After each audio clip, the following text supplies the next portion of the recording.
안녕하세요. 어깨너머 토크쇼 어깨걱정 노모를 진행하게 된 여의도 성모병원 정형외과 김종호입니다. 네, 안녕하세요. 아나운서 이슬기입니다.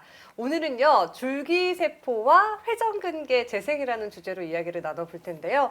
일단 줄기세포 하면 많은 여성분들, 특히 저를 포함해서는 고급 화장품을 생각하거든요. 그만큼 재생 효과가 좋아서요.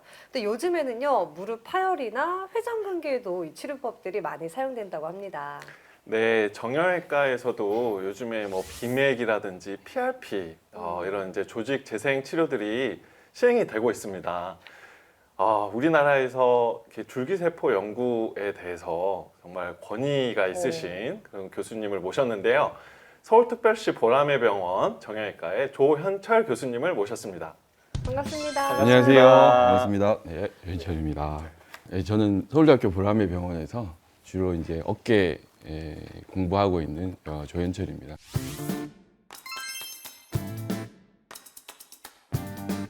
지금 작년 7월이죠. 그 회전근개 부분 파열에서 줄기세포 주사 치료 임상 연구를 시작을 하셨고 또 수술 후에 회전근개 파열 봉합술 후에 또 주사로 줄기세포 치료를 하시는 이제 임상 연구를 시작을 하셨는데 네, 네. 이게 세계 최초죠, 교수님.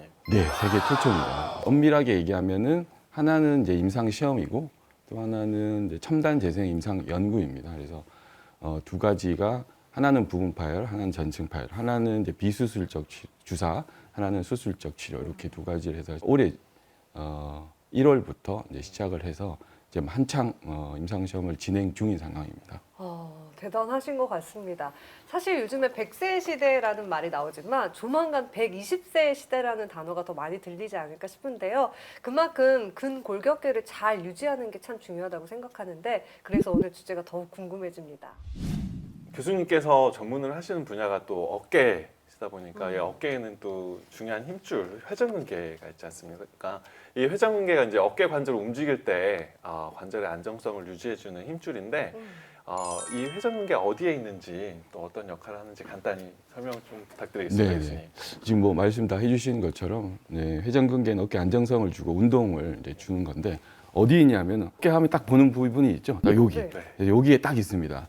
이렇게 있는데 실제로는 근육과 힘줄을 우리가 보통 이제 함께 말하게 되는데 그래서 이렇게 싸고 있듯이 앞과 위, 뒤쪽을 상완골 굴두로 이렇게 싸고 있는 게 이제 회전근개입니다. 역할은 간단하게 얘기하면 이제 자동차로 봤을 때는 회전근개는 핸들이다. 이거 팔을 움직이는 핸들이다 이렇게 생각을 하시면 될 것 같고요. 잘 움직이게 또는 옳은 방향을 잡게끔 하는 것이 회전근개 역할이라 할 수 있겠습니다. 네, 일단 회전근개 하면은 저는 우십견이란 단어가 가장 먼저 떠오르는데요. 네네. 이거 말고도 어떤 것이 회전근개의 파열이라고 볼 수 있을까요? 일단 이제 50견이 이제 일본 말입니다. 그래서 고주 가다라는 말이고 1700년대 나왔던 이제 일본에서 건너온 말입니다. 그래서 말 그대로 고주가 50이고 가다가 견이죠. 그래서 50대쯤에 생기는 통증. 그래서 이제 조금 광범위하게 말하면 성인 어깨 통증을 그냥 50견이라고 하는 거고. 그래서 그럼 그 통증을 일으키는 여러 가지 원인들이 좀 있습니다. 그래서 굉장히 많지만 그 중에서 대표적인 것이 두 가지. 하나가 이제 회전근개 질환.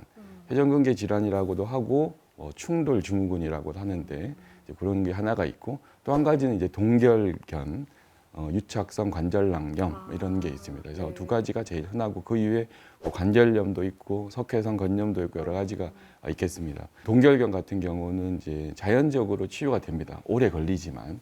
근데 회전근개는 힘줄이 망가지기 때문에 결국은 병이 진행하고 파열이 커지게 되고 관절염으로 이어진다는 데가 이제 큰 차이가 있겠습니다. 회전근개 파열에도 이제 단계가 있을 것 같은데 그 단계별로 어떻게 접근을 하시는지 치료는 어떻게 이루어지는지 궁금합니다.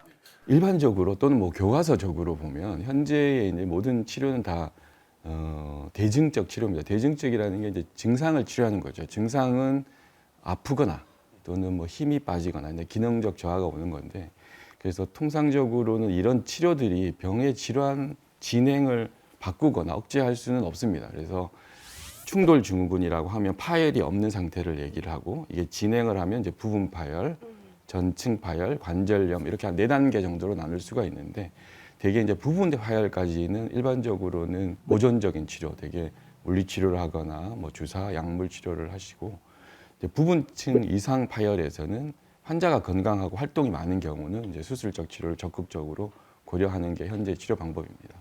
그렇다면 파열이란 단어를 들었을 때 우리가 종이가 찢어지면 다시 붙일 수 없듯이 꼭 수술을 해야 되는 건가라는 생각이 들거든요. 네, 회전근개라고 하면 힘줄이다. 힘줄이면 보통 이제 환자분들이 이 고무줄이나 줄을 생각하시는데, 그래서 이제 그런 걸 좀 설명을 좀 쉽게 하려고 저희는 양말 뒤꿈치다 이렇게 얘기를 말씀을 드립니다. 그래서 양말을 왜 지금 양말이 아무리 신어도 빵꾸가 안 나지만 옛날에는 오래 신으면 뒤꿈치가 해져서 이제 구멍이 나지 않습니까? 그래서 회전근개도 그런 식으로 파열이 납니다. 그래서 구멍이 나는 거다. 한번 구멍이 나면 저절로 메꿔지지는 않고 계속 신으면은 이제 구멍이 커지는. 양말은 바꿔 신으면 되는데 어깨는 바꿀 수가 없기 때문에 이제 그런 것이 이제 문제가 됩니다. 교수님께서 이제 연구하시는 줄기세포 치료가 이 구멍난 부위를 메꾸는 되게 혁신적인 이런 치료가 될 수 있을 것 같은데, 그 원리가 궁금합니다, 교수님. 뭐 그 얘기를 이제 간단한 단어로 얘기하면 이제 재생이라고 할 수 있는데, 재생의 원리를 물으시는 거잖아요. 저도 너무 알고 싶습니다. 이거 사실은 모든 연구자들의 실제로 로망이 아닐까 싶고요. 근데 그만큼 사실 알기가 어려운데, 치료의 원리를 알려면 사실은 그 질환의 원리를 먼저 들어보는 게 먼저 중요한 게 아닌가 싶고요. 회전근개 파열에 대한 뭐 여러 가지 원리, 기본적인 문제에 대해서는 여러 가지 설들이 있고, 그런 걸 가지고 많은 사람들이 연구를 하고 있습니다. 근데 저희가 이제 줄기세포나 이 재생의학적인 관점에서는 두 가지 이제 문제가 있습니다. 하나는 조직과 세포의 만성 염증이 계속 지속이 되고, 그 지속되는 만성 염증이 힘줄을 이루고 있는 콜라겐 파이버 비롯한 여러 가지 건기질을 파괴하고 이렇게 진행을 하게 되는 것이고요. 그럼 왜 그 만성 염증이 계속 생기느냐, 이 부분에 대한 여러 가지 얘기가 있는데, 줄기세포의 고갈이 현재는 제일 이제 많은 동의를 얻고 있는 겁니다. 고갈이라는 거는 뭐 영어로 얘기하면 exhaustion인데, 결국은 줄기세포의 질과 양이 그 조직 안에서 떨어져서 어떤 손상을 주는 신호가 오거나 자극이 왔을 때 그거를 이제 회복하지 못하게 되는 것이죠. 거꾸로 얘기하면은 그거를 회복하고 재생을 하려면 그 조직에 있는 줄기세포 또는 외부에서 전달하는 줄기세포가 그 줄기세포의 고갈, 그러니까 양과 질을 극복할 수 있는 상황이 되면 재생이 될 수 있다. 이렇게 얘기할 수가 있겠습니다. 근데 줄기세포가 사실 일반인이 듣기는 참 어려워요. 그러니까 재생이 좋다는 건 알겠는데, 이 줄기세포도 탯줄 유래 줄기세포도 있고 종류가 좀 다양한 건가요? 그래서 줄기세포 뭐 분류 방법 여러 가지가 있습니다. 우리나라 사람들 다 아는 배아줄기세포가 있고요. 또 그쪽에 끝 쪽에 보면 이제 성체줄기세포, 지금 보통 이제 골수, 지방유래 줄기세포 이런 것 이 양 끝단으로 나눌 수가 있습니다. 근데 저희 이제 실험실에서는 주로 탯줄 유래 줄기세포를 연구를 하고 있는데, 요거는 배화줄기세포와 성체줄기세포의 한 중간 정도 있다고 생각을 할 수 있겠습니다. 각각의 뭐 장단점이 좀 있는데요.